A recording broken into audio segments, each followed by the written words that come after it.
Já pensou passar 3 meses na Europa pagando apenas as suas passagens?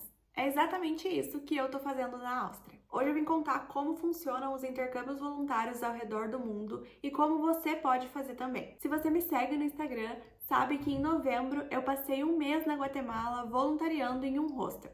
Foi uma experiência muito legal, eu consegui melhorar bastante o meu espanhol, consegui explorar a cidade de Antígua e lá eu vivi uma das melhores experiências da minha vida, vendo um vulcão entrar em erupção bem na minha frente.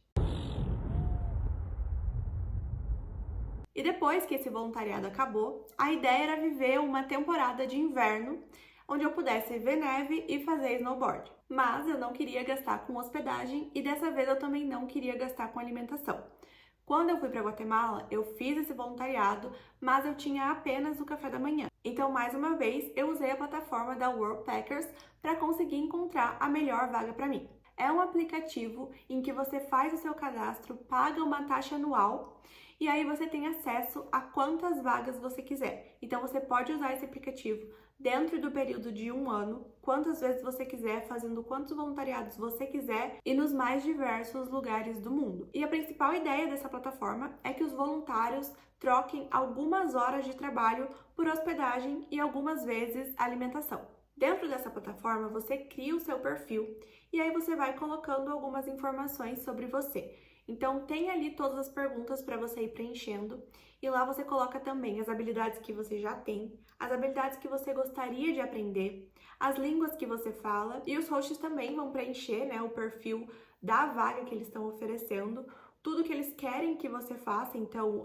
qual será o seu trabalho durante aquele período, quantos dias de folga você vai ter, quantas horas você vai trabalhar. Então, por exemplo, no caso da Guatemala, era uma vaga para recepcionista, mas também podia ser para trabalhar na cozinha ou para ajudar com jardinagem. Então eu sabia que durante aquele período podia ser que eles quisessem que eu ajudasse com essas 3 coisas. E para aquela vaga, eles pediam inglês intermediário ou espanhol intermediário. E aí, dessa maneira, você consegue achar a vaga que melhor se encaixa com a experiência que você está querendo viver naquele momento. Na hora de fazer a sua pesquisa para as vagas, você consegue filtrar por países, por tipo de acomodação. Então, se você quer um quarto só para você, ou se você não se importa de dividir quarto com outros voluntários, ou até com hóspedes do hostel, por exemplo. Você coloca também quantas refeições você quer, né? Então, tem algumas vagas que são muito boas, mas só oferecem uma refeição. Mas vamos supor que é um caso que você não quer gastar realmente nada. Você pode filtrar, por exemplo, para ter as 3 refeições. Então, você só vai ver as vagas que estão oferecendo as 3 refeições, que é o que você quer. E aí, depois que você faz esse filtro, você pode também usar o mapa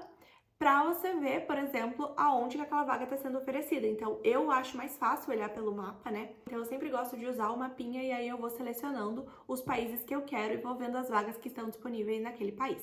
E aí você vai conseguindo ver absolutamente todas as informações sobre aquela vaga. Então, você vai saber quantas refeições eles oferecem, quantas horas de trabalho eles esperam que você troque, por semana, o que eles estão oferecendo. Então, em alguns lugares você tem que, por exemplo, pagar para alugar uma bicicleta. Tem lugares que eles vão oferecer bicicleta. Tem lugares que você tem que pagar para fazer a sua lavanderia. Tem lugares que você pode usar livremente. Então, você vai vendo ali os benefícios, os extras que você pode conseguir dessa vaga e também o que você vai precisar oferecer. Então, tem certinho ali na vaga o que eles esperam de você e o que eles oferecem em troca. E aí, dentro da vaga, você também consegue ver quais línguas eles estão pedindo, né? Então, por exemplo, um lugar aqui é muito legal, mas pede japonês. Eu não falo japonês, então eu não posso ir para essa vaga, não consigo aplicar para essa vaga.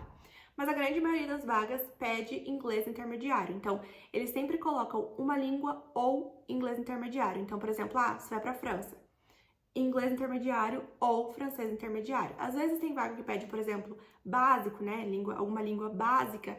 Então, não é porque você não tem, por exemplo, o inglês fluente ou inglês intermediário que você não consegue uma vaga ao redor do mundo. Até porque o tipo de serviço varia muito. Então, às vezes são coisas realmente muito básicas que você nem precisa entender a língua muito bem para conseguir realizar aquele trabalho.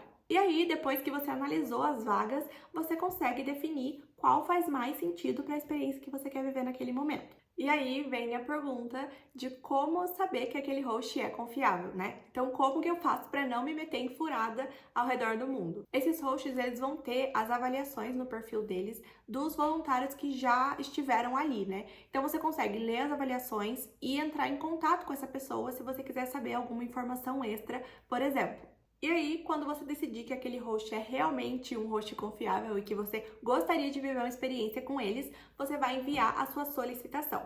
Nesse momento, vão pedir algumas outras perguntas, né? Alguns hosts pedem outras perguntas, alguns não. E aí sempre vai ter em qual língua que eles esperam que você responda aquelas perguntas e continue, né, a conversa ali com eles. E também vai perguntar quais são as datas que você quer fazer, né, esse voluntariado. E normalmente os hosts pedem pelo menos 2 semanas. Tem host que aceita gente que fique 6 meses, por exemplo, então vai variar de vaga para vaga e você vai conseguir saber disso lá no perfil também. E inclusive no perfil vai falar quais são os meses que aquele host mais precisa de ajuda, quais se eles já têm algum voluntário. E depois que você enviar sua solicitação, pode ser que eles já aceitem de imediato, podem ser que eles peçam alguma conversa, né, por vídeo, algo assim, até porque eles também precisam garantir que nós somos pessoas confiáveis, né? Às vezes a gente já tem alguma avaliação, mas se for a nossa primeira vez, por exemplo, pode ser que eles peçam uma chamada de vídeo, uma conversa maior, ou então ali pelo chat mesmo, vão perguntando algumas outras informações sobre a gente. E aí, depois que for aceita a sua solicitação, é só você se preparar para viver essa experiência. E claro que é muito importante ficar atento ao país que você está indo, né? Se você precisa de visto, se você pode entrar apenas com passaporte, ou, por exemplo, se é na América do Sul, se você pode entrar apenas com seu RG. Nessas vagas não está incluso absolutamente nada. É realmente só uma troca de algumas horas de trabalho por hospedagem e alimentação. E vocês, já conheciam esse tipo de intercâmbio? Já pensaram em fazer um voluntariado? Se ainda ficou alguma dúvida, deixa aqui nos comentários que eu posso gravar mais vídeos falando sobre isso. Até o próximo, tchau!